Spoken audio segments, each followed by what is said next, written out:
तो उस बेटे ने संकल्प किया कि अच्छा इतनी बुरी तरह से उस चोर को चोरी करने की वजह से मारा जा रहा है, तो आज के बाद मैं भी चोरी नहीं करूंगा। इंस्पिरेशन चोर से मिला, तो क्या वो चोर पूजनीय हो जाएगा? फिर भी मैंने ऐसे ऐसे दिन भी देखे हैं, लगातार 3 दिन तक ये हुआ है। तो फर्स्ट डे जैसे हमने नाश्ता किया तो थर्ड डे हमें वापस आहार मिला। ऐसा भी हुआ है 1.5 पौने 2 दिन तक हम लोगों ने लगातार उपवास किए, आसपास और कोई घर नहीं था। आपने ये बात बोली थी कि जब कोई भी ऋषि मुनि आते थे आपके घर पे, तो उस टाइम पर आप उनको देख के गेट बंद कर देते थे और वो सब आप चले जाते थे। तो ऐसा बोला जाता है कि कर्म वापस लौट के आते हैं। तो आपके जो 25 साल का जो स्पैन है अभी तक, उसमें कभी आपके साथ ऐसा हुआ? मैंने कभी ऐसा महसूस नहीं किया। तो आजकल हमको ये चीज़ काफ़ी सुनने में आती है कि लोग पहले दीक्षा ले लेते हैं, उसके बाद कुछ टाइम बाद वो वापस अपने गृहस्थ वाले जीवन में चले जाते हैं। और अभी आपको लगभग 25 साल हो गए हैं इसी लाइफ में। तो कभी आप ऐसे लोगों को देखते हो, मर्सिडीज से उतर रहा है, कोई आलीशान घर में रह रहा है, तो आपकी इच्छा नहीं होती कि मैं वापस जाऊँ? कि हम लोग कहते हैं बस 2 मिनट में पहुंच रहा हाँ। और आपको आधे घंटे लग जाते हैं, तो वो एक झूठ हो गया। तो मेरे ख्याल से ये एक मिसकंसेप्शन है कि भगवान हमें सब कुछ दे रहा है या भगवान ही हमसे करवाता है। Until and unless you make your own efforts, कोई भी भगवान आपको कुछ नहीं दे सकता।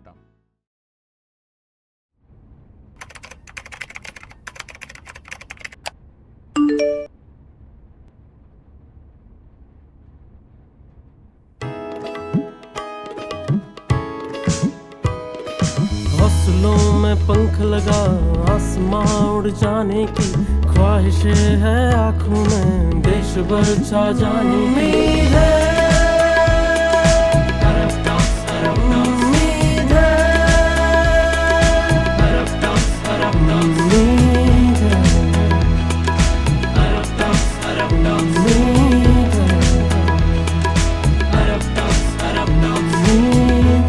Inspiring stories of humans. जय जिनेंद्र गुरु जी। जी। तो हमने इससे पहले भी एक पॉडकास्ट किया था जिसमें हमने गुरु जी से काफ़ी सारी चीज़ें डिस्कस करी थी और उन्होंने बहुत सारी चीज़ें बताई थी, जैनिज़्म क्या है और उन सब के बारे में। तो ये हमारा पार्ट 2 होने वाला है और इसमें हमने काफ़ी सारे सवाल हैं जो हमारी ऑडियंस ने हमसे पूछे हैं और उन्होंने बोला था कि आप गुरु जी का एक पार्ट 2 लेकर आइए ताकि हम सब और इन डिटेल समझ सकें। तो हम शुरुआत करते हैं कुछ ऐसे सवालों से जो लोगों ने पूछे हैं। तो सबसे पहला सवाल है हमारा कि जैसा कि आपने पिछले पॉडकास्ट में बोला था कि जब आपने दीक्षा ली उससे पहले आप काफ़ी ज़्यादा आपके इंटरेस्ट से आपको बॉलीवुड सेलिब्रिटी बनना था और क्रिकेटर बनना था, और ऐसा बोला जाता है कि हम जब भगवान से कोई चीज़ मांगते हैं तो वो उनको देते हैं अगर हम सच्ची इच्छा से मांगते हैं। तो आपको क्या लगता है आपकी ये दोनों इच्छाएं पूरी होने वाली है? मेरे ख्याल से भगवान का किरदार सिर्फ देखना है। हम जो भी हासिल करते हैं, जो भी पाते हैं, जिस चीज़ से प्यार करते हैं, जो सपने बुनते हैं, वो सारे सपने हमें खुद को पूरा करना होता है। तो जो कर्मास हैं, जो पुरुषार्थ है, जो एफर्ट्स हैं, जब तक आप खुद की हेल्प नहीं करते तो कोई भी भगवान, कोई भी देवी देवता आपकी हेल्प नहीं कर सकते। तो मेरे ख्याल से ये एक मिसकंसेप्शन है कि भगवान हमें सब कुछ दे रहा है या भगवान ही हमसे करवाता है। Until and unless you make your own efforts, कोई भी भगवान आपको कुछ नहीं दे सकता। तो मेरी चॉइस अचानक बदल गई। तो मैं बनना चाहता था क्रिकेटर, मैं बनना चाहता था सेलिब्रिटी। तो जो मेरी डेस्टिनी थी वो कुछ और थी, वो मुझे बहुत बाद में क्लियर हुई। तो मैंने वो रास्ता चुन लिया और इसमें मैंने अपने एफर्ट्स दिए हैं, मैंने अपना सब कुछ दिया है ताकि मैं जीवन भर जो सेलिब्रिटी वाला जो एक सिनेरियो होता है उस सिनेरियो में मैं आ सकूं। तो सेलिब्रिटी वाली ही लाइफ एक फील कर रहा हूं मैं, और मैं महसूस करता हूं कि लोगों का बहुत स्नेह मिलता है मुझे, लोगों का बहुत प्यार मिलता है। इवन छोटे बच्चे, नई जनरेशन के लोग ये बहुत पसंद करते हैं कि मेरे पास बैठना, मुझसे बात करना, अपने जीवन के सवालों का जवाब ढूंढना और सल्यूशंस हासिल करना। कि भी कोई भी प्रॉब्लम है, कोई भी इशू है, वो शायद अपने मम्मी पापा से डिस्कस नहीं कर पाते, लेकिन ये मेरे लिए बहुत खूबसूरत बात है कि वो मुझसे आकर डिस्कस करना पसंद करते हैं। तो हमारा दूसरा सवाल ये है कि आपने पहले एक बार मेंशन किया था कि आप क्रिकेट खेल कर आते थे और उसके बाद आप पेस्ट्रीज और कोक वगैरह वो आपकी इच्छा होती थी, आप वो खाते थे जी। तो अगर हम बात करें अभी आपको कोई अगर ऑफर करे तो आप ये खाएंगे? देखिए, नॉन वेज का जहाँ तक सवाल है, हम लोग क्योंकि जैनिज्म को फॉलो करते हैं तो उस टाइम तक हमें इतना नॉलेज नहीं था। जब हम क्रिकेट खेलते थे तो रात्रि भोजन की भी बात है तो हमारे जीवन भर के त्याग होते हैं। लेकिन हाँ, ऐसा नहीं है कि आप पेस्ट्री नहीं खा सकते, ऐसे खाने हैं, और कि किसी भी आगम में, किसी भी शास्त्रों में ऐसे कोई रेस्ट्रिक्शंस नहीं है कि आप ये नहीं खा सकते, वो नहीं खा सकते। बस इतना सा ध्यान रखना है कि नॉनवेज वाली चीज़ें नहीं हो। और जहाँ तक सेहत की बात है तो अवॉइड करने की कोशिश करनी चाहिए, लेकिन फिर भी किसी का दिल नहीं दुखाना चाहिए। अगर कोई बच्चा आ गया, कोई चाइल्ड है, कोई किड है, और उसने जिद कर ली कि मेरे जो हाथ से है वो लेना ही पड़ेगा, मैं चाहता हूँ आपको सर्व करना, मैं चाहता हूँ आपके मेरी जो चीज़ें हैं वो आपके हिस्से में भी जुड़े, तो मैं डेफिनेटली उस बच्चे का दिल तो नहीं दुखाना चाहूँगा, और लेने में कोई आपत्ति नहीं है। हमारा एकदम तीसरा और आखिरी सवाल ये है, आपने ये बात बोली थी कि जब कोई भी ऋषि मुनि आते थे आपके घर पे, तो उस टाइम पर आप उनको देख के गेट बंद कर देते थे और वो सब आप चले जाते थे। तो ऐसा बोला जाता है कि कर्म वापस लौट के आते हैं। तो आपके जो 25 साल का जो स्पैन है अभी तक, उसमें कभी आपके साथ ऐसा हुआ? मैंने कभी ऐसा महसूस नहीं किया। हाँ, कुछ लोग ऐसे मिले जो कभी साधु साध्वियों के पास नहीं जाते थे, लेकिन मेरा ये सौभाग्य है, और मैंने पहले भी कहा था अरब टॉक्स के माध्यम से, कि मैंने उन लोगों को अपने पास महसूस किया है जिन लोगों ने कभी भी साधु साथियों का चेहरा तक नहीं देखा। इवन संवत्सरी का सबसे बड़ा दिन होता है, उस दिन भी वो लोग साधु साथियों के पास नहीं पहुंच पाए। उन लोगों को मैंने अपने आसपास महसूस किया है। तो मुझे पता नहीं ये क्यों है, लेकिन मैं इसे अपना सौभाग्य मानता हूँ कि जिसने कभी भी चारित्र आत्माओं का, साधु साध्वियों का सानिध्य नहीं पाया, वो मुझे अपने आसपास महसूस कर सकते हैं, और मैं उन्हें अपने आसपास देख सकता हूँ। तो मेरे लिए सौभाग्य की बात है, और मैंने कभी ये नहीं देखा कि मुझे देखकर किसी ने दरवाज़ा बंद कर दिया हो। हाँ, ये ठीक है, नेचुरली बहुत सारे लोग ऐसा समझते हैं कि हम जब साधु साध्वी जाते हैं तो कोई त्याग करवा देंगे या ऐसी कोई बात होगी। तो वो मुझे जब प्रैक्टिकल देखते हैं कि इस जनरेशन की प्रैक्टिकलिटी जो है, उनके जीवन के समाधान की बात हो, सॉल्यूशंस की बात हो, समस्याओं के, प्रॉब्लम्स के, तो वो देखते हैं कि ये बहुत प्रैक्टिकल मुनि हैं, तो इनके पास हमें होना चाहिए, इनके पास हमें जाना चाहिए। तो they actively starts to come to me. तो ऐसा बोला जाता है कि हर कोई दीक्षा नहीं ले सकता है, इसके पीछे एक क्राइटेरिया होता है। तो वो क्राइटेरिया क्या है? देखिए, जीवन भर आपको पैदल चलना है, रात को भोजन नहीं करना है, इवन ये जो बांध हैं ये भी आपको हाथों से तोड़ने होते हैं। सबसे चैलेंजिंग ये चीज़ होती है कि इस दर्द को आप बर्दाश्त कर सकते हो। इन हैबिचुअल हो जाते हैं हम लोग जब चीज़ें होती हैं, लेकिन स्टार्टिंग का ये डर होता है कि इन सारी चीज़ों को मैं सहन कर पाऊंगा या नहीं कर पाऊंगा।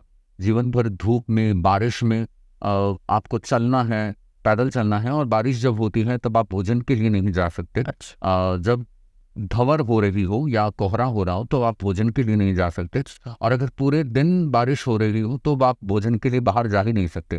मतलब आपको उपवास ही करना है। तो इसके पीछे क्या रीज़न है? बारिश में जो पानी होता है तो वो पानी में जीव होते हैं। हम उसे संपातिम जीव कहते हैं, छोटे माइक्रोस्कोपिक जो जीव होते हैं साइंस के लैंग्वेज में, तो हम उसे सूक्ष्म जीव कहते हैं, जो आंखों से देखा नहीं जा सकता, लेकिन उन जीवों का हमारे शरीर पर गिरने से शरीर की जो गर्मी है, उसकी गर्माहट है, उसकी हीट जो है, उस हीट से उस जीव को पीड़ा हो सकती है, उस जीव को तकलीफ हो सकती है। तो जैनिज्म का जो साइंस है वो बहुत गहराई में पहुंचता है, और इसलिए हम लोग बारिश हो या कोहरा हो, ऐसी स्थिति में हम लोग बाहर नहीं निकलते, और जब तक वो बारिश चलती रहेगी तब तक हम लोग भोजन के लिए जा भी नहीं सकते। और अगर ये लंबे 10-12 दिन चल जाए तो? 10-12 दिन वैसे तो होता नहीं है, फिर भी मैंने ऐसे दिन भी देखे हैं लगातार 3 दिन तक। हाँ, ये हुआ है। तो फर्स्ट डे जैसे हमने नाश्ता किया तो थर्ड डे हमें वापस आहार मिला। ऐसा भी हुआ है, 1.5-2 दिन तक हम लोगों ने लगातार उपवास किए। आसपास और कोई घर नहीं था। अगर आसपास कोई घर आपका कनेक्टेड है और आप छज्जे के नीचे से जा सकते हैं, आपको बारिश की एक बूंद भी नहीं लगे, वैसा कोई ऑप्शन हो आपके पास, तो आप जा सकते हैं वहाँ पर। इसके अलावा आपके पास कोई ऑप्शन नहीं होता। या फिर कोई सहज में जा रहा हो, अपने ऑफिस के लिए जा रहा हो और उसके पास उसके टिफिन हो, तो उसमें से वो निवेदन कर सकता है। रेस्ट ऑफ ये कंडीशन नहीं है कि आप बारिश में जा सकते हो। तो ये बहुत सारे ऐसे नियम हैं, बहुत सारे ऐसे रेस्ट्रिक्शंस हैं, बहुत सारे ऐसे नॉर्म्स हैं जिसके लिए शायद नई जनरेशन को थोड़ा सा डर लगता है, क्योंकि वो एक फ्लेक्सिबिलिटी, एक कंफर्ट जोन में हमेशा रहे हुए हैं।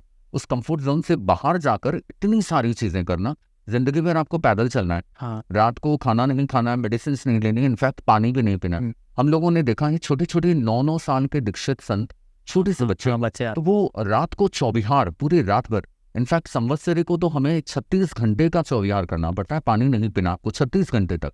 तो ये सहन शक्ति होती है। और नई जनरेशन में ऐसा नहीं है, कंप्लीट नई जनरेशन में ऐसा है, लेकिन कुछ परसेंटेज ऐसे हैं जो इस रास्ते पर चल पड़ते हैं, जिन्हें संस्कार, मान लीजिए पूर्व जन्म को कोई संस्कार देता है, वो कहीं स्ट्राइक होता है, तो वो उस दिशा में चल पड़ते हैं। रेस्ट ऑफ इस जनरेशन के लिए थोड़ा सा मुश्किल है, जो मोबाइल, मोपैड और मूवी की दुनिया से गुजर रहे हैं, उस दौर से गुजर रहे हैं। एक फैंटासी की जो लाइफ होता है, स्टेटस मेंटेनेंस की जो लाइफ स्टाइल है, उस लाइफ स्टाइल से, उस कंफर्ट जोन से बाहर निकलकर और इस साधना में जीवन जीने की सोचना, प्लानिंग भी करना थोड़ा सा मुश्किल है।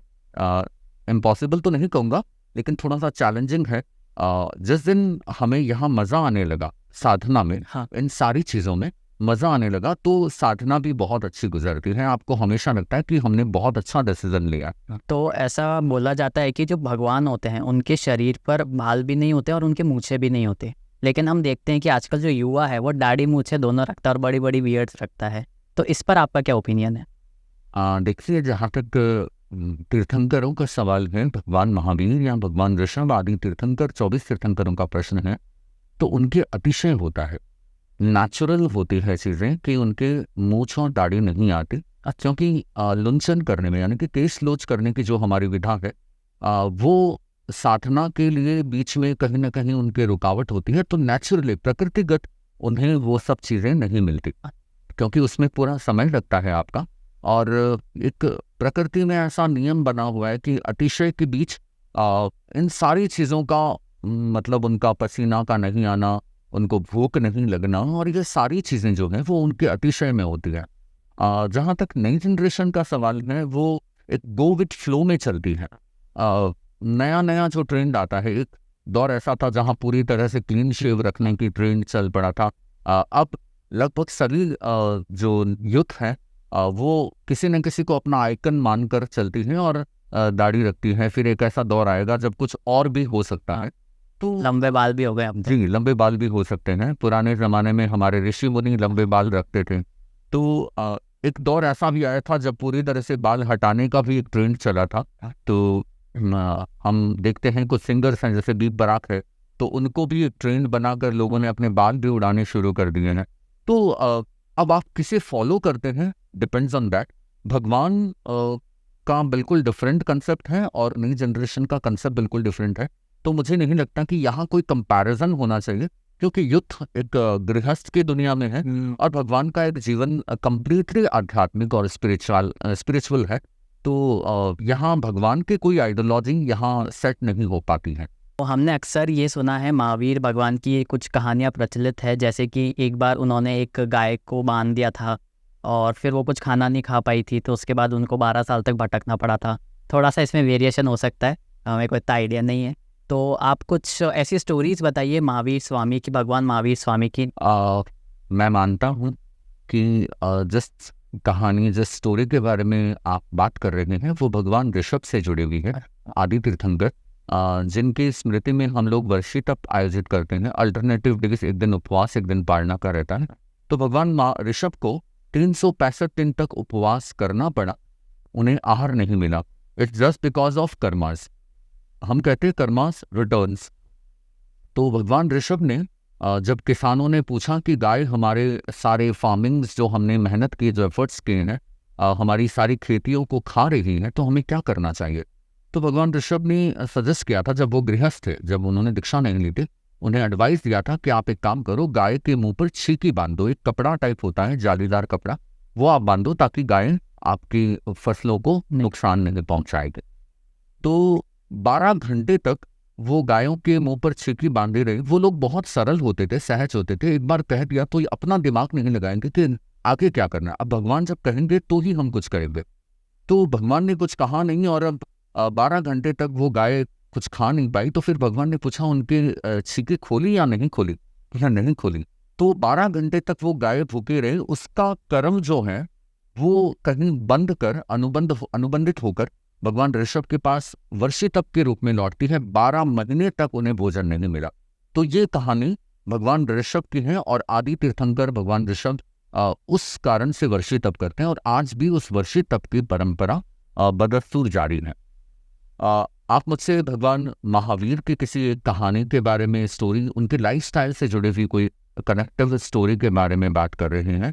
तो भगवान महावीर का जो अहिंसा दर्शन था, संवेदनाओं का जो दर्शन था, सिंपैथी का जो दर्शन था, करुणा का, अनुकंपा का जो दर्शन था, वो बहुत विराट था। उसे समझना बहुत मुश्किल है।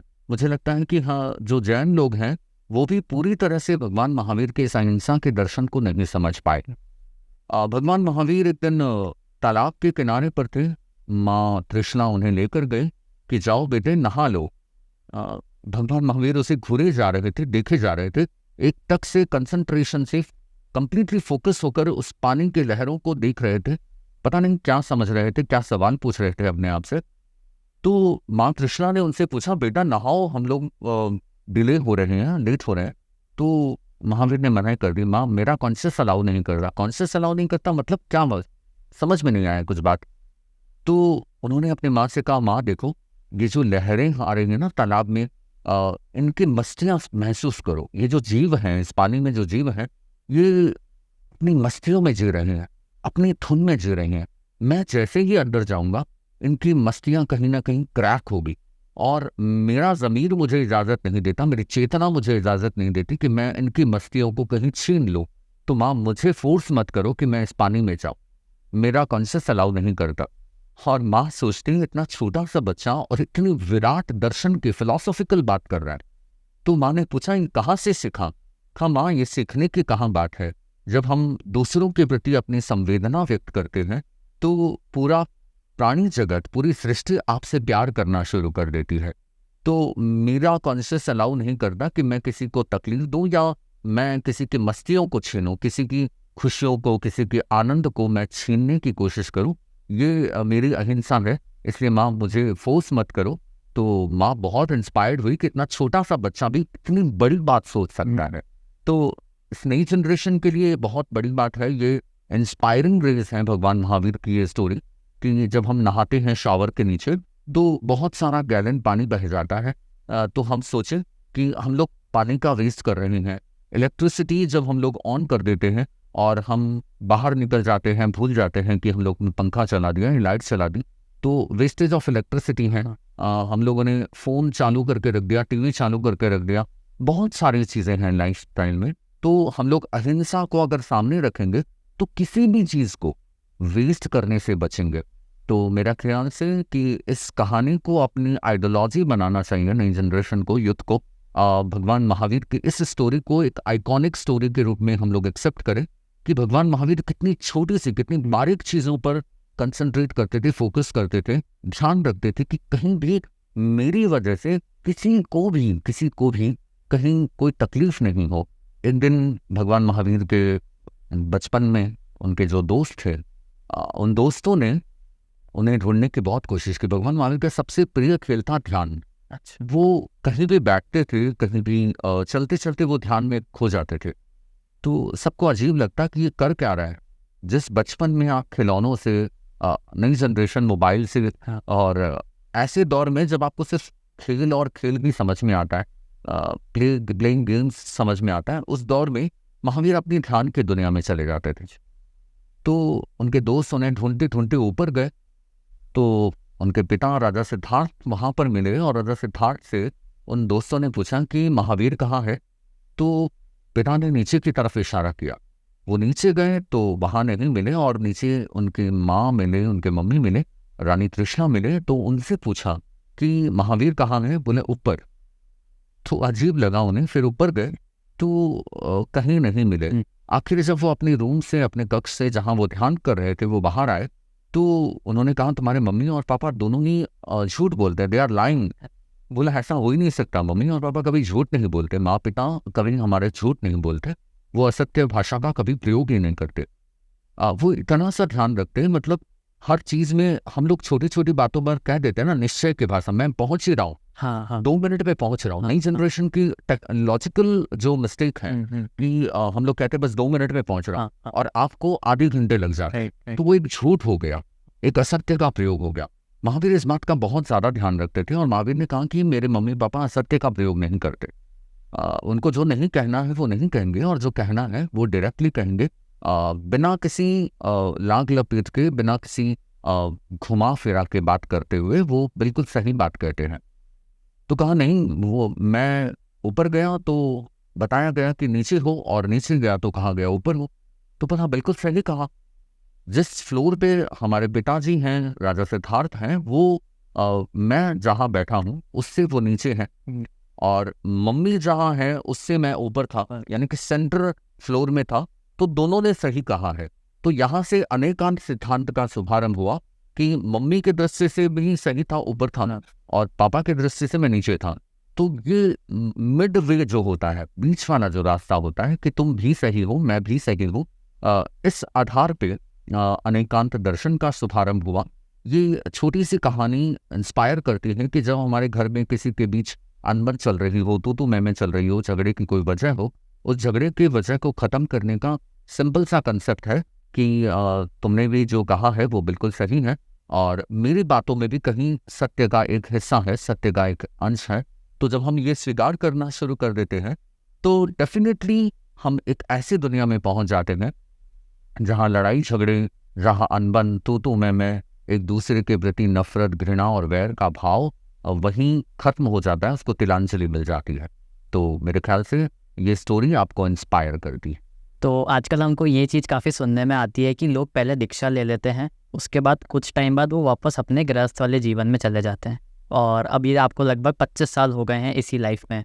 तो कभी आप ऐसे लोगों को देखते हो, मर्सिडीज से उतर रहा है, कोई आलीशान घर में रह रहा है, तो आपकी इच्छा नहीं होती कि मैं वापस जाऊँ? जब आप इंटुइट हो जाते हैं ना तो आपको कभी दूसरी चीज़ों की तरफ ध्यान नहीं जाता।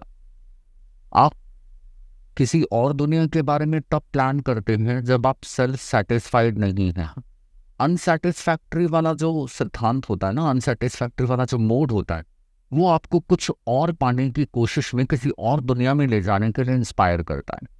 When I am satisfied with my self, मैं जिस जगह पर हूँ मुझे खुशी मिल रही है, तो मैं कभी नहीं सोचूंगा कि किसी और दुनिया में जाने की कोशिश करूँ। बहुत सारी चीज़ें हैं। आप देखिए, राजनीतिक लोग हमारे पास आते हैं, राजनीतिक पॉलिटिकल्स लोग बहुत सारे मुझसे जुड़े हुए हैं, सेलिब्रिटीज़ मुझसे जुड़े हुए हैं, इवन क्रिकेटर्स भी कुछ लोग मुझसे जुड़े हुए हैं। तो वो लोग आते हैं और नमन करते हैं। एक मुनि का जो कंसेप्ट है, मुनि का जो एक दर्शन है, मुनि की जो दृष्टि है, मुनि के प्रति जो नज़रिया है लोगों का, एक सम्माननीय नज़रिया, एक वंदनीय नज़रिया है। पूरी दुनिया, चाहे वो कितना बड़ा भी सेलिब्रिटी हो, सबसे बड़ा सेलिब्रिटी जैसे पूरी दुनिया आइकॉन मानती है, क्रिकेट का भगवान मानती है, फिल्मों की, बॉलीवुड की दुनिया का भगवान मानती है, वो भी अगर हमारे पास आएगा, चाहे आज का भी दीक्षित मुनि है, तो वो भी अपना सर झुकाएगा। यूं दुनिया के सामने कभी सर नहीं झुकता।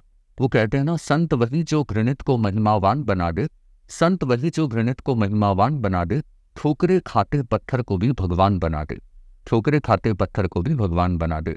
तो संत के चरणों में आकर, संत की सन्निधि में, अवग्रह में आकर कोई भी अपनी तकलीफों को, अपने परेशानियों को वहां अंत कर देता है। 2 पल के लिए किसी सच्चे संत के सानिध्य में जब आप बैठते हैं ना, तो आपको दुनिया भर की खुशियां मिल जाती है। तो ये जो नमन और वंदन का जो नजरिया है, सम्मान और रिस्पेक्ट का जो नजरिया है, हमारी भारतीय संस्कृति में ही है। तो जब इतना सब कुछ आपको यहाँ पर मिल रहा हो, तो सिर्फ एक ही चीज है यहाँ पर कि आपका जो कार्मिक अकाउंट है ना, उस कार्मिक अकाउंट में कहीं कोई इशू है।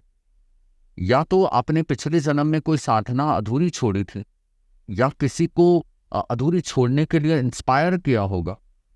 तो कहीं ना कहीं वो जो कर्म है ना, वो कर्म आपको ये सारी चीज़ों के लिए इंस्पायर कर देते हैं। मैं तो बोलूँगा कि आपको हीरे की खान मिल रही हो, जेम की पूरी खान मिल रही हो, और उस खान के बीच में आप कोयला उठाकर चल पड़ते हैं। तो जो लोग जा रहे हैं या जिन लोगों ने जाने का प्लान भी बनाया होगा, तो वो लोग वही कर रहे हैं कि आप लोग हीरे की खान में खड़े हैं, आपके पास चॉइस है, आपके पास चॉइस है कि आप हीरे चुन रहे हैं या फिर कोयले, तो आप कोयले चुनकर निकल जाते हैं। तो ये तो मिस्टेक ही है आपकी, ये गलती ही है आपकी कि सबसे कीमती चीज़ आपके पास है। दुनिया के नज़रिए में आप वंदनीय भगवान टाइप हो जाते हैं, युद्ध के लिए आप इंस्पिरेशन होते हैं। और अगर आप ही जो अब तक कहते आए हैं कि साधना से बेहतर जीवन कुछ नहीं हो सकता, वो जाकर कहीं वापस गृहस्थ में इन्वॉल्व हो जाते हैं और एक फैंटेसी वाली लाइफ जीते हैं, एक स्टेटस मेंटेन करने वाली लाइफ जीते हैं, तो आपकी बातों में लोगों का विश्वास कमज़ोर होता है कि आप पहले तो ये कह रहे थे और अब डिप्लोमेसी ये है कि आप हम लोगों की लाइफ को ही फॉलो कर रहे हैं, राइट। तो मुझे लगता है कि कहीं ना कहीं हम इसमें एक मैनिपुलेशन हम लोग क्रिएट कर देते हैं, डिप्लोमेसी क्रिएट कर देते हैं। तो मुझे बहुत खुशी है कि मैं सही जगह पर हूँ। मैंने जो डिसीज़न लिया वो बहुत सही था, बहुत सही है। तो मैं कभी इस बारे में सोचता नहीं हूँ, क्योंकि मर्सिडीज़ वाले भी आते हैं, BMW वाले भी आते हैं, लैम्बोर्गिनी वाले भी आते हैं, आईफोन वाले भी आते हैं और नॉर्मल एंड्रॉयड फ़ोन्स वाले भी आते हैं। सब तरह के लोग आते हैं हमारे पास, तो मैं उनकी श्रद्धा को जीता हूँ। तो एक संत का बहुत बड़ा ये कर्तव्य है कि लोगों की श्रद्धा को जिए, लोगों के स्नेह को जिए, और उस स्नेह को जीते हुए मेरे ख्याल से मेरे मन में कभी नहीं आया कि मैं कोई दूसरा रास्ता चलूं। क्योंकि मैंने लाइफ में आपको, मैंने शायद अरब टॉक्स के पहले जो फर्स्ट सेट में मैंने कहा था कि मैं लोगों का यहाँ प्यार जीतने आया हूँ। लोग मुझे बहुत स्नेह, लोग बहुत प्यार देते हैं, एक सेलिब्रिटी का रूप मुझे देते हैं। तो मैं यहाँ लाइफ टाइम सेलिब्रिटी को अपने आप में देख रहा हूँ, अपने आप को महसूस कर रहा हूँ लोगों से, लोगों के प्यार और स्नेह से। तो मैं वहाँ उस जगह पर क्यों जाऊँ जहाँ एक वैलिडिटी है आपके पास, जहाँ एक डी एंड और क्लाइमेक्स वाला सिनारियो है कि इस एज के बाद आपको लोग पहचानना भूल जाएंगे। और मैं ये भी देखता हूँ कि जो लोग यहाँ से गए हैं उन लोगों की आइडेंटिटी मुझे कहीं दिखाई नहीं दी। उन लोगों ने भले ही कुछ भी कोशिश की होगी, लेकिन वो गायब हो गए। और यहाँ जब तक थे उनकी एक बहुत बड़ी आइडेंटिटी थी, उनकी पूजनीयता थी, वो फेल थे। लेकिन यहाँ से जाने के बाद, इस डहरी को लागने के बाद, उन लोगों ने अपनी सारी आइडेंटिटी खो दी।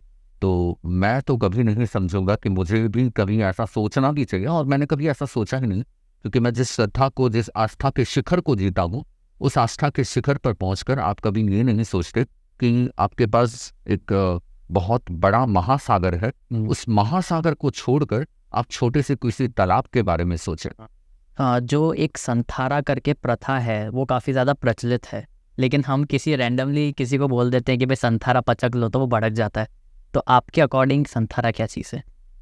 देखिए, संथारा होशपूर्वक मृत्यु को आमंत्रण है, त्यागपूर्वक जीवन की समाप्ति का प्रयास है। ये अनशन जो नॉर्मली हम लोग जिस अनशन शब्द का उपयोग करते हैं राजनीति में या फिर ऐसे कहीं भी शब्द, अनशन में आप गुस्से में होते हैं, आप ईर्ष्या के भाव में होते हैं, आप अहंकार में होते हैं कि मेरी बात नहीं मानी गई तो मैं आजीवन आमरण अनशन करूंगा।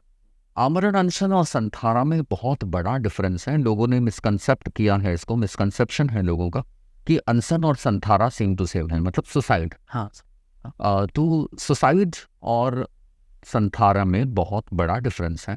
मैं यहाँ जब मुझे लग रहा है कि जीवन का अंतिम क्षण मेरे आसपास है, डॉक्टर्स ने मनाही कर दी है, मैं होश में हूँ और होशपूर्वक मैं ये स्वीकार करता हूँ कि डॉक्टर्स ने जब मनाही कर दी है कि अब कुछ नहीं हो सकता, आप सेवा कीजिए, तो मैं कहूँगा कि अब मेरे गले से भोजन भी नहीं उतर रहा है, पानी भी नहीं उतर रहा है, तो मैं त्याग करूँगा कि अब जब तक जीवन है तब तक मैं कोई आहार नहीं लूँगा, पानी नहीं पीऊँगा, और ये मेरा संकल्प होगा संथारा में। लेकिन आमरण अनशन में ये होता है कि मेरी बात आपको माननी पड़ेगी, आप मेरी मांगें पूरी करेंगे तो ही मैं वापस कुछ। और आपने अक्सर राजनीति में ऐसा देखा है, बहुत बार ऐसे केसेस हुए हैं, भले ही जाट समाज का हो, राजपूत समाज का हो, धरना देकर बैठ जाते हैं, आमरण अनशन पर बैठ जाते हैं, उनकी मांगें पूरी हो जाती है तो उन्हें योग खिलाकर संथारा पूरा किया जाता है। लेकिन यहाँ संथारे के बाद कोई ऑप्शन नहीं है आपके पास, और ये मन से आता है, फोर्सफुली नहीं हो सकता। मैं कह भी दूं तो भी ये संभव नहीं है, लेकिन परिवार की आज्ञा से पूरे परिवार की स्वीकृति ली जाती है, आचार्यों की स्वीकृति ली जाती है, जिनके सानिध्य में या जिनको वो गुरु मानते हैं, वो गुरु की स्वीकृति लेते हैं कि इनको संथारा पचकाया जा सकता है क्या। इस सवाल को पूछा जाता है और गुरुओं का निर्देश आता है कि पहली परिस्थिति की जांच होती है, डायग्नोसिस होता है कि अब क्या सचमुच डॉक्टरों ने ये कह दिया है कि अब ये नहीं रह पाएंगे। तो उस कंडीशन में परिवार की स्वीकृति, आचार्यों की स्वीकृति और कुछ समाज के मौजूद लोग जो पदाधिकारी होते हैं उनकी उपस्थिति में उनको त्यागपूर्वक, अगर वो होश में है, अगर बेहोशी की स्थिति में है तो उन्हें संथारा नहीं पचकाया जा सकता। होश पूर्वक अगर वो हाथ जोड़कर स्वीकृति लेते हैं तो संथारा होता है। और उसके बाद भी संथारा प्रत्याख्यान करने के बाद उनको आध्यात्मिक जो घोषणाएं होती हैं, आध्यात्मिक जो गीत होते हैं, आध्यात्मिक जो मंत्र होते हैं, उनको सुनाया जाता है जब तक उनका जीवन है तब तक। अच्छा। और उसके बाद, क्योंकि आप आमरण अनशन कर लें और उसमें अगर मृत्यु हो जाए तो आप शोक मनाते हैं 12 दिन, 13 दिन, 3 दिन, 7 दिन, 9 दिन, जो भी है। लेकिन संथारा के बाद एक बहुत बड़ी बात है, क्योंकि उन्होंने त्यागपूर्वक मृत्यु का वरण किया है, मृत्यु को स्वीकार किया, तो उसके बाद शोक नहीं होता। उसके बाद स्मृति होती है, स्मृति सभा, गर्व भरा एक जीवन उन्होंने समाप्त किया है, त्यागपूर्वक जीवन की समाप्ति हुई है, तो उसके बाद शोक सभाएं नहीं होती, किसी भी तरह से शोक चिन्ह नहीं होते और कोई भी ऐसी चीज़ नहीं है, धोरा आदि जो भी मेवाड़ की परंपरा है वो ऐसा कुछ भी नहीं होता। उसमें सिर्फ स्मृति सभा होती है और अगर चारित्रात्माएं हैं, साधु साध्वियां हैं, तो उनके सानिध्य में उनके गुणानुवाद किए जाते हैं, लेकिन शोक सभाएं नहीं होती। तो त्यागपूर्वक मृत्यु और एक अपनी मांगों को मनाने के पीछे जो लॉजिक है, जो अपेक्षा है, तो एक अपेक्षा के साथ आप अनशन कर रहे हैं और एक बिना किसी अपेक्षा के त्यागपूर्वक जीवन को समाप्त करने की तरफ आप ले जा रहे हैं कि अब जीवन समाप्त होने वाला भी है तो क्यों ना उसे त्याग के साथ जोड़ दिया जाए, ताकि मेरा अगला जो जन्म है वो बेहतर हो जाए। कहीं ना कहीं मैंने जो कर्म जो किए हैं, मुझसे जो कर्म अनुबंधित हुए हैं, तो वो कर्म मुझसे छूट जाए और अंतिम समय में मेरे भावों की जो पवित्रता है वो पवित्रता बनी रहे। तो दुनिया में जो संथारा और अनशन के बीच में जो कंपैरिजन चल रहा है या फिर मिसकंसेप्शंस हैं, मैं उन सभी को सुझाव देना चाहूँगा कि इस वीडियो को ज़रूर सुने और अरब टॉक्स के माध्यम से जो मैं बोल रहा हूँ, आपने जो जिज्ञासाएं की हैं, उन जिज्ञासाओं के समाधान में मैंने जो कहा है उसे एक बार ज़रूर सुने। आपका कंसेप्ट क्लियर होगा कि संथारा एक डिफरेंट चीज़ है और अनशन, जो आमरण अनशन आदि जो चीज़ें हैं, वो बिल्कुल डिफरेंट है। दोनों का फैक्टर अलग अलग है, दोनों के रिफॉर्म्स अलग अलग है। तो हमने पिछली बार जैसे डिस्कस किया था आहार विहार और गोचरी के बारे में, तो जब भी कोई जैन मुनि गोचरी लेने जाते हैं तो उनके काफ़ी सारे प्रोटोकॉल्स होते हैं, जैसे कि आप गेट खुला रखिए या आप यहाँ पे मत अड़िए वगैरह। तो इतने सारे प्रोटोकॉल्स क्यों हैं? देखिए, नॉर्मली एक गृहस्थ का जीवन और एक मुनि का जीवन, दोनों में बहुत बड़ा डिफरेंस है। तो एक मुनि के जीवन के लिए त्याग और महत्वपूर्ण है, उनके लिए किया गया कोई भी चीज़ उन्हें स्वीकार्य नहीं होता। अगर कोई भी चीज़ हम करें, जैसे कि हम भोजन आदि उनके लिए बनाएं या और कोई भी चीज़ उनके लिए, उनके उद्देश्य से कोई चीज़ कर रहे हैं, तो कहीं ना कहीं वो दोष, वो हिंसा उन्हें लग जाती है। तो मेरे ख्याल से यही वो उद्देश्य है, यही वो लक्ष्य है जिसकी वजह से मुनि के लिए ये प्रोटोकॉल बनाया गया है कि आपके लिए कोई भी चीज़ निर्मित नहीं हो, आपके लिए कोई चीज़ मंगवाई ना जाए, आपके लिए कोई भी चीज़ बनाई नहीं जाए, तो उसमें कहीं ना कहीं आप इंसान में इन्वॉल्व हो जाते हो। हाँ, चिकित्सा की दृष्टि से कोई ऑप्शंस हैं कुछ कि भी आप हॉस्पिटल में एडमिट हैं या ऐसी कोई जगह है जहाँ आपकी चिकित्सा चल रही है, उस कंडीशन में आपके लिए बनाना पड़ा, आपके लिए दवाइयाँ मंगवानी पड़ी, तो उसका एक प्रायश्चित का पूरा प्रारूप है कि अगर वो दोष लग जाते हैं तो उसका आपको एक प्रायश्चित लेना होगा। रेस्ट ऑफ मुनि के लिए जो बनाया गया है कि आप जब भी गोचरी जाएं, जब भी आहार लेने के लिए किसी घर में जाएं, देखिए आजकल सिटीज़ का जो माहौल है कि आप सुरक्षा महसूस नहीं कर पाते, इसलिए अपने दरवाजे खुले रखते हैं। पुराने ज़माने में ऐसा होता था कि आप दरवाज़ा खुला रखो क्योंकि दरवाज़ा खोलना नहीं है। आजकल ऐसा सिस्टम नहीं है, अब बेल बजाए बिना आप जा नहीं सकते, तो प्राय जो साथ में होते हैं वो लोग बेल भी बजा देते हैं। तो ऐसा कोई नुकसान वाली बात नहीं है क्योंकि सिक्योरिटीज़ हर जगह अब अपेक्षा है। तो बस इतना सा ध्यान रखना है कि जो चीज़ हमें बहराई जाए या हमें दान जो दिया जा रहा है, वो दान उस दान के साथ कोई हरी चीज़ें टच नहीं हो, हरियाली, कोई भी ग्रीनरीज टच नहीं हो, और नमक जो आयोडाइज नमक होता है वो उस चीज़ के टच नहीं हो। जो भी आप गोचरी में देने वाले हैं, चाहे फल फ्रूट्स हो या और कोई भी चीज़ हो, छिलके वाली बीज वाली चीज़ नहीं हो, अग्नि से कोई टच की हुई चीज़ नहीं हो, और नॉर्मल जो पानी आता है, नल से जो पानी आता है, उस पानी से कोई भी चीज़ अटैच नहीं हो। ये 4 चीज़ें ध्यान रखने वाली होती हैं। उसके बाद आप जो भी चीज़ें बनाने आपके घर में जो सहज में बना हुआ है, मुनि के उद्देश्य से नहीं बनाना है, आपने जो बनाया है वो उसी में से साधु साध्वियों को दान देने का प्रयास करें। और अगर ज़रूरत हो कि साधु साध्वियों को ज़्यादा अपेक्षा है तो आप उस दिन अपने भोजन में से थोड़ा सा कम कर लीजिए। जैसे कि आपने 2 रोटी साधु साध्वियों के पात्र में दान दिया, तो आपकी ज़रूरत 3 रोटी रोज की रहती है, और आपके पास अब हिस्से में 1 ही रोटी बची, आप वो 2 रोटियां दे चुके, तो वापस आपको नहीं बनाना है, आप 1 रोटी में काम चला दिए, 1 दिन में कोई फर्क नहीं पड़ता है। तो ये एक्चुअली दान है, ये एक्चुअली त्याग की भावना है। तो साधु साध्वियों के लिए नियम है। अब हम लोगों ने कोरोना काल में सामना किया इस चीज़ को कि कोरोना काल में पूरी तरह से शहर को सील कर दिया गया था। तो हम लोगों के लिए प्रॉब्लम थी कि हम लोग जाना है हम लोगों को घरों में, और पूरे शहर को ब्लॉक कर दिया गया, आप चल नहीं सकते, जा नहीं सकते कहीं।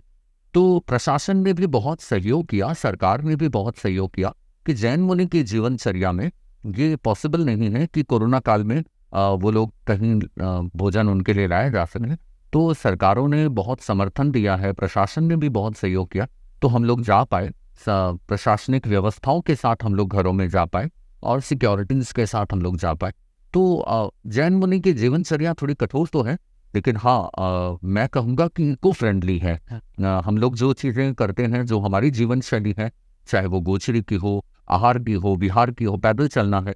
अब आप पैदल चलते हैं तो प्रकृति को नुकसान नहीं होता, गाड़ियों में चलते हैं, आप देखिए अभी उदयपुर के जितने भी सर्कल्स हैं, तो आप आते जाते देखिए इतनी सारी गाड़ियाँ, और हर साल इतनी सारी गाड़ियाँ सेल होती हैं, तो पोल्यूशन तो डेफिनेटली बढ़ेगा। लेकिन जब आप पैदल चल रहे हैं तो आप पोल्यूशन नहीं फैला रहे हैं, आप प्रकृति को नुकसान नहीं पहुंचा रहे। तो हमारी जीवनचर्या completely A to Z eco friendly lifestyle है, और आजकल यूथ को बहुत ज़्यादा इंस्पायर किया जा रहा है कि आप इको फ्रेंडली लाइफस्टाइल अपनाएं। तो मुझे लगता है कि उन्हें जैन मुनि की जीवनचर्या से भले ही 100% नहीं, लेकिन कुछ परसेंटेज उन्हें सीखना चाहिए और अपनी लाइफस्टाइल में एप्लीकेबल उसे बनाना चाहिए। जो भी जैन धर्म को मानते हैं वो लोग तपस्या, साधना, इन सब चीज़ों को, जैसे मूर्ति पूजन है, उन सबको मानते हैं, लेकिन जो तेरापन संप्रदाय है वो एकदम से सब में अलग है, तो ऐसा क्यों? देखिए, भगवान महावीर द्रव्य पूजा के समर्थक नहीं थे। अच्छा। वो भाव पूजा पर उन्होंने अपना दर्शन, अपनी फिलॉसफी प्रस्तुत की है। हाँ, ये कालखंड में कुछ ऐसा हुआ है कि जैन धर्म के कुछ सिद्धांत कमज़ोर भी हुए हैं, कालखंड के कारण से भी हो सकता है कि, और उसके साथ साथ ये भी हो सकता है कि आसपास का जो वातावरण है, कोई ऐसी संस्कृतियां हैं जो सिर्फ पूजन और इन सब चीज़ों में, भक्ति का जो दर्शन होता है, उस भक्ति के दर्शन के साथ जैन दर्शन कहीं ना कहीं थोड़ा थोड़ा गो विथ फ्लो में बह गया, ये भी है। लेकिन मैं ऐसा नहीं कहूँगा कि मूर्ति पूजा जो कर रहे हैं, मैं उनका विरोधी हूँ। विरोधी के शब्द का उपयोग नहीं करना चाहिए, लेकिन मेरे ख्याल से भगवान महावीर ने द्रव्य पूजा का कभी समर्थन नहीं किया। हम मानते हैं कि भगवान मोक्ष जा चुके हैं, अब जो मोक्ष जा चुके हैं वो मूर्ति में कभी नहीं आ सकते। तो भगवान महावीर ने कहा, you also can be Lord Mahavir. आप किसी को आइडल बनाकर महावीर नहीं बन सकते, लेकिन अनटिल एंड अनलेस आप अपने आप को आइडेंटिफाई नहीं कर लेते हैं, तब तक आप भगवान नहीं बन सकते। तो एनहांस मैं ये कह सकता हूँ कि हम अगर समराइज रूप में कहें कि जैन दर्शन का जो फिलॉसफी है, जो दर्शन है, वो किस पर डिपेंड करता है? वो इस पर डिपेंड करता है कि आप स्वयं को कितना जानते हैं, स्वयं को राग द्वेष से कितना मुक्त रख सकते हैं। तो इसके लिए ज़रूरी नहीं है कि आप मंदिर जाएं, इसके लिए ज़रूरी नहीं है कि आप किसी उपाश्रम में जाएं। बस पूजनीयता, महाव्रतों को पूजा जाता है, व्रत और त्याग को पूजा जाता है। तो मूर्ति में कोई त्याग नहीं है, मूर्ति में कोई तपस्या नहीं है, मूर्ति में कोई व्रत नहीं है। हाँ, इतना हो सकता है कि आप कहीं मंदिर में जाएं, आपको मन की शांति मिल सकती है, लेकिन मन की शांति देने वाला हर कोई पूज्य नहीं हो सकता। आप किसी से प्रेरित हो रहे हैं, आप किसी से इंस्पायर्ड हो रहे हैं, तो वो इंस्पिरेशन जो है, वो इंस्पिरेशन देने वाला पूज्य नहीं हो सकता। एक चोर है और उसे बहुत बुरी तरह से मारा जा रहा है। एक पिता और बेटा जा रहा है रास्ते में, और उस बेटे ने पिता से पूछा कि उसको मार क्यों रहे हैं, तो कहा उसने चोरी की है, उसने बहुत बुरा काम किया है, इसलिए उसे मारा जा रहा है। तो उस बेटे ने संकल्प किया कि अच्छा, इतनी बुरी तरह से उस चोर को चोरी करने की वजह से मारा जा रहा है, तो आज के बाद मैं भी चोरी नहीं करूंगा। इंस्पिरेशन चोर से मिला, तो क्या वो चोर पूजनीय हो जाएगा? मैं प्रतिमा के सामने खड़ा हूँ, फोटो के सामने खड़ा हूँ, तो मुझे उनसे इंस्पिरेशन मिलती है, मन की शांति मिलती है, तो वो पूजनीय नहीं हो जाते। पूजनीय सिर्फ महाव्रती होते हैं, जो हमारे सामने हैं, गुरु हैं, वो ही पूजनीय हो सकते हैं। महाव्रत वो भी पूजनीय नहीं है, उनके भीतर जो साधना है, वो महाव्रत है, वो पूजनीय है। आज किसी मुनि का देहावसान हो जाता है तो वो वंदनीय नहीं होते, तो क्योंकि उनके जो महाव्रतों की साधना थी वो संपन्न हो चुकी है। साधना पूजनीय है, हमारे लिए पूजनीय द्रव्य नहीं है। शरीर पूजनीय नहीं है, शरीर तो मैंने सिर्फ वेश बदला है, आपके और मेरे शरीर में कोई फर्क नहीं है। चेतना में महाव्रत है, चेतना में व्रत है, वो चेतना पूजनीय है। तो तेरा पंथ चाहे मूर्ति पूजक हो, चाहे स्थानकवासी हो, सभी की मान्यता यही है। बस इतना सा है मेरे ख्याल से, मैं जहाँ तक समझ पा रहा हूँ, कि नई जनरेशन को थोड़े से भटकाव से बचाने के लिए इन सारी चीज़ों को हमने अडॉप्ट कर लिया है कि आसपास और भी ऐसे वातावरण है, तो उस वातावरण में से कुछ कुछ चीज़ें हमने चुन ली है ताकि हमारी जो जनरेशन है वो हमारे आसपास ही रहे। इसलिए शायद हमने कुछ नई परंपराओं की शुरुआत कर दी है। मोरलेस भगवान महावीर ने हमेशा यही कहा है कि आपके भावों में पवित्रता होनी चाहिए। धर्म सिर्फ भाव में है। आप समाई कर रहे हैं, उपवास कर रहे हैं, तपस्या कर रहे हैं और कुछ भी कर रहे हैं, साधु साधुओं के दर्शन करने जा रहे हैं, डजंट मैटर। आपके मन की पवित्रता सबसे ज़्यादा ज़रूरी है, भावों की शुद्धि ज़्यादा ज़रूरी है। तो तेरा पंथ ने भी इसी दर्शन का समर्थन किया है, सभी करते हैं, मोरलेस सभी लोग करते हैं। तेरा पंथ इस बात को बहुत ज़्यादा गहराई से एक्सेप्ट करता है कि भावों की पवित्रता के बिना कुछ भी नहीं है। इसलिए हम लोग द्रव्य पूजा का समर्थन नहीं करते, भाव पूजा का समर्थन करते हैं। हम लोगों ने आचार्य भिक्षु का जो समाधि स्थल है सिरियारी, आप कभी भी किसी तेरापन धर्म संघ के साधु साथियों को ये कहते हुए नहीं सुनेंगे कि आपको सिरियारी जाना चाहिए। रेस्ट ऑफ आपको आप बहुत सारे संत आप मिलेंगे जो उनको कहेंगे कि आप नाकोड़ा जी जाएं, आप जिरावला पार्श्वनाथ जाएं, आप शिखर जी जाएं। हम लोग कभी ये नहीं कहते, जिनकी आस्था है वो जाते हैं, लेकिन हमारी तरफ से कोई प्रेरणा नहीं रहती। हम कहते हैं कि आप यहाँ बैठे बैठे भी आचार्य भिक्षु के प्रति अपनी श्रद्धा व्यक्त कर सकते हैं, उसके लिए सिरियारी जाना जरूरी है। ठीक है, उनका निर्माण वहाँ हुआ है, उनके पुद्गल जो हैं अभी तक वहाँ विद्यमान होंगे, लेकिन वो जगह पूजनीय नहीं है। पूजनीयता हमारे मन में है, चेतना में है। तो हम इसी पूजनीयता के सिद्धांत के आधार पर मूर्ति पूजक या द्रव्य पूजा को हम समर्थन नहीं देते। तो थोड़ा सा ये out of the way question है, आपका जो डेली रूटीन रहता है वो क्या रहता है? देखिए, हम मुनि हैं, संत हैं, और क्योंकि मैं सोशली भी बहुत ज़्यादा कनेक्टेड हूँ, कुछ किताबों का काम होता है और भी बहुत सारे जिम्मेदारियाँ हैं, तो मैं सुबह लगभग 3:30 से 4 के बीच में उठ जाते। तो सुबह 3:30 से 4 के बाद उठने के बाद मेडिटेशन एंड चैंटिंग मंत्रास, और फिर थोड़ा काय उत्सर्ग, और उसके बाद थोड़ा स्वाध्याय मुनिश्री के साथ हम लोग कर लेते हैं। उसके बाद प्रतिक्रमण के बाद नियमित दिनचर्या का एक जो क्रम होता है, सूर्योदय के बाद पानी आदि, फिर गोचरी की जो विधान होती है उसका साथ जाना, फिर प्रवचन के बाद फिर गोचरी। इस तरह से आपकी मॉर्निंग वॉक अच्छी हो जाती है। मैं पूरे दिन में लगभग गोचरी के नहीं गलती करूँ तो लगभग गोचरी में हमारे 12-13 किलोमीटर रोज हो जाते हैं। तो एक वॉक का जो डॉक्टर्स कहते हैं ना, आपको सजेस्ट करते हैं कि आपको रोज 10-12 किलोमीटर 7-8 किलोमीटर घूमना, 10,000 स्टेप्स करने चाहिए डेली। तो गोचरी के बहाने हमारे वो उतने स्टेप्स हो जाते हैं, और लोगों से मिलना भी होता है। इस बारे नए लोग मिलते हैं, नए घरों को आपको देखने का मौका मिलता है। तो गोचरी के बाद 12 से 2 का जो टाइम होता है वो हमारे पर्सनल साधना का होता है, थोड़ा रेस्ट का भी होता है। मेरा रेस्ट कम ही हो पाता है, लेकिन वो 12 से 2 का टाइम थोड़ा सा किताबों को पढ़ना, कुछ लिखना हो तो कोट्स लिखना है, आर्टिकल्स लिखने हैं या बुक्स लिखना है, तो 12 से 2 का जो टाइम है वो मेरे लिए क्वालिटी टाइम होता है दोपहर का। 2 बजे से 3:30 बजे तक लोगों का आना जाना दर्शन और उपासना के लिए आना जाना होता है। और 3:30 बजे 3:45 के बाद सूर्यास्त क्योंकि जल्दी होता है तो फिर से हम लोग गोचरी के लिए सायंकालीन आहार के लिए निकल पड़ते हैं। और 4:30 5:45 बजे तक लगभग ये आहार और का संपन्न हो जाता है। तो 5 बजे से लेकर 5:45 बजे तक, 5:45 बजे के आसपास सूर्यास्त होता है तो वो पानी पीने का टाइम होता है हमारा, क्योंकि सूर्यास्त के बाद आप पानी भी नहीं पीते। तो हम लोग पानी और संपन्न करते हैं। उसके बाद सूर्यास्त के 10 बाद प्रतिक्रमण शुरू होता है। 1.25 घंटे तक लगभग प्रतिक्रमण का क्रम चलता है। उसके बाद हमारे पास थोड़ा सा एक ब्लैंक टाइम होता है, उसमें हम लिखने का और कुछ पर्सनल जो काम है वो कर लेते हैं। तब तक लोगों का आना जाना शुरू होता है, अर्हत वंदना करते हैं और लगभग 9 बजे तक, 9 सवा 9 के आसपास लोगों का आने जाने का कुछ प्रश्न जिज्ञासा, हम लोग क्लासेस भी ऑर्गेनाइज करते हैं जैनिज्म को समझने के लिए। अर्हत वंदना करने के बाद classes A to Z of Jainism इस विषय पर क्लासेस चलती हैं। तो 9 सवा 9 बजे तक लोगों का आने जाने का क्रम रहता है। उसके बाद हम लोग अपनी तरफ से दी एंड कर देते हैं। लेकिन मेरा पर्सनली ऐसा है कि मुझे लिखने का शौक भी है और बहुत सारी किताबों के भी काम चलते रहते हैं। तो रात को लगभग 9 बजे बाद, क्योंकि आप बहुत साइलेंट माइंड से रहते हैं, तो रात को हम लोग लिखने का और भी कुछ क्रिएटिव कुछ काम हो, इनोवेटिव कुछ काम, प्रोडक्टिव कुछ करना हो, तो उस टाइम मैं प्लान भी करता हूँ। फ्यूचर के लिए कुछ प्रोग्राम ऑर्गेनाइज करने हैं तो उसे प्लान करना, उसे एग्जीक्यूशन में लाना, उसके वर्कशीट बनाना और लिखने का भी, मैगजीन के भी कुछ काम रहते हैं। तो इस तरह से सारी चीज़ों को ऑर्गेनाइज करते करते कभी कभी आप 12, 1, 1:30, 2 भी बज जाते हैं।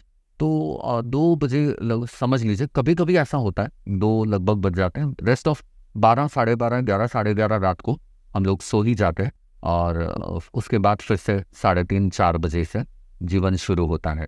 तो ये हमारी जीवनचर्या है, एक संयमित जीवनचर्या आप इसे कह सकते हैं।